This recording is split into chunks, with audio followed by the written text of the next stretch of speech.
Hello friends, welcome to the Viva Voce of Anatomy. Today we will discuss the Norma Frontalis. Norma Frontalis is an external front view of a skull, right? Now the Norma Frontalis, the bone you can see in the Norma Frontalis are the frontal bone that will form the forehead, the right and the left nasal bone, right and left maxilla, and the pair of zygomatic bone, and the last the mandible, right?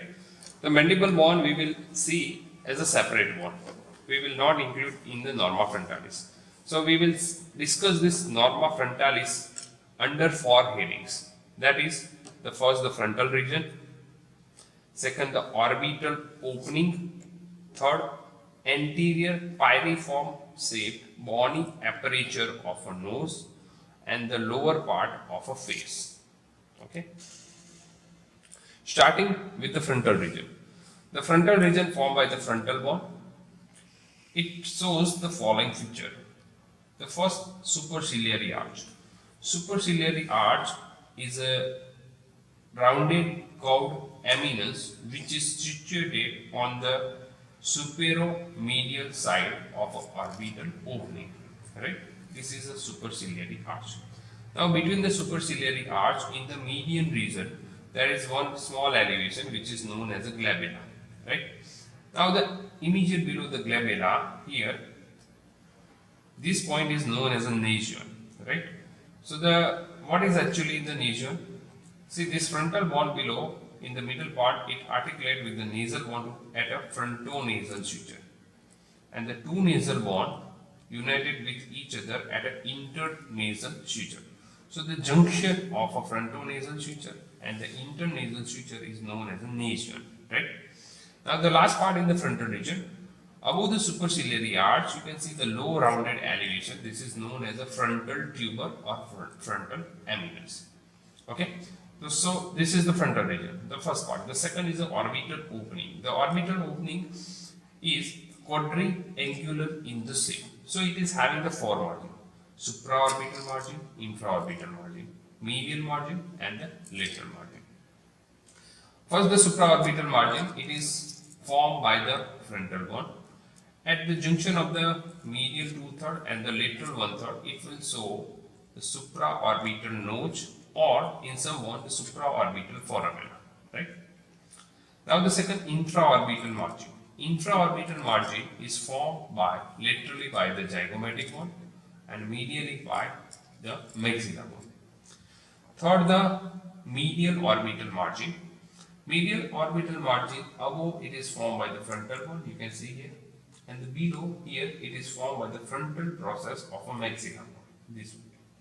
And then last, the lateral orbital margin. The lateral orbital margin is formed above by the zygomatic process of a frontal bone, and the below formed by the frontal process of a zygomatic bone. Right? So this is the orbital opening. Now the third part is an anterior pyriform shaped bony aperture of the nose. The first we see its boundary. Upper boundary is formed by the lower border of a nasal bone, and the below and on the each side it is formed by the nasal notch, which is a part of a maxilla. Nasal notch. Okay.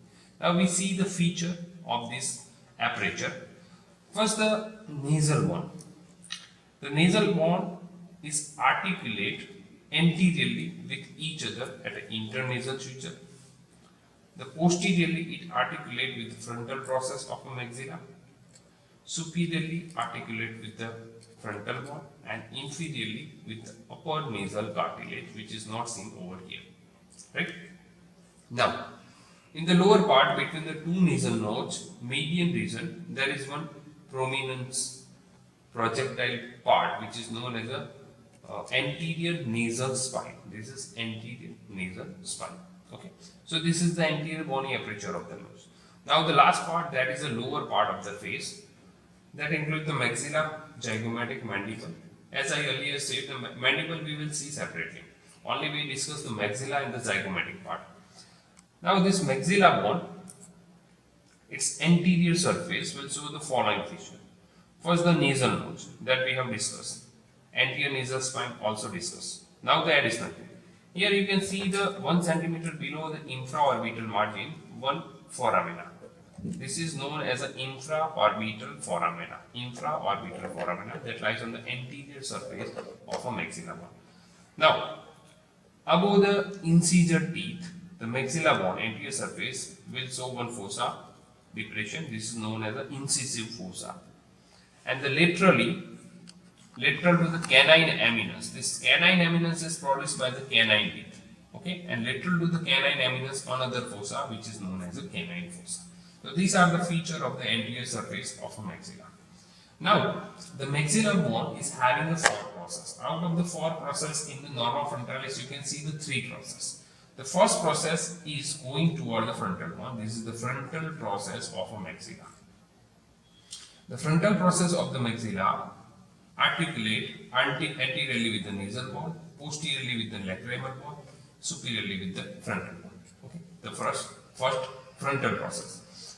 Second, the zygomatic process. Zygomatic process is short and stout. It articulate with the zygomatic bone at a frontozygomatic suture.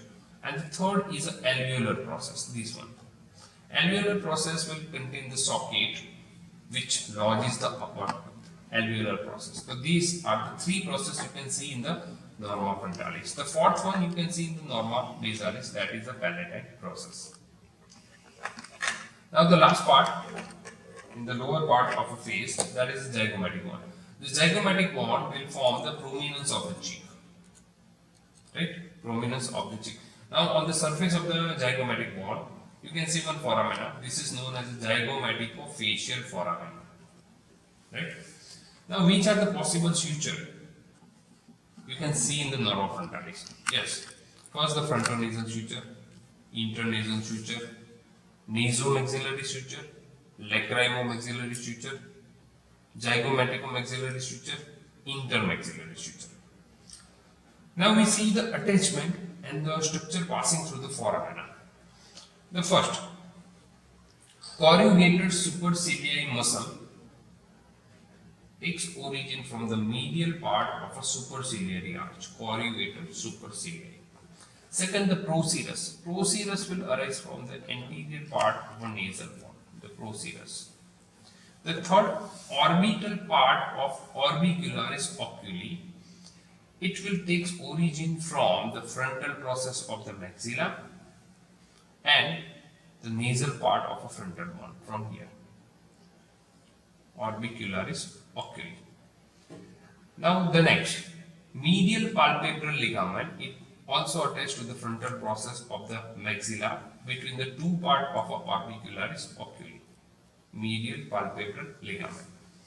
The next, levator labii superioris alacrinazi takes origin from the frontal process of a maxilla in front of its attachment to the orbicularis oculi.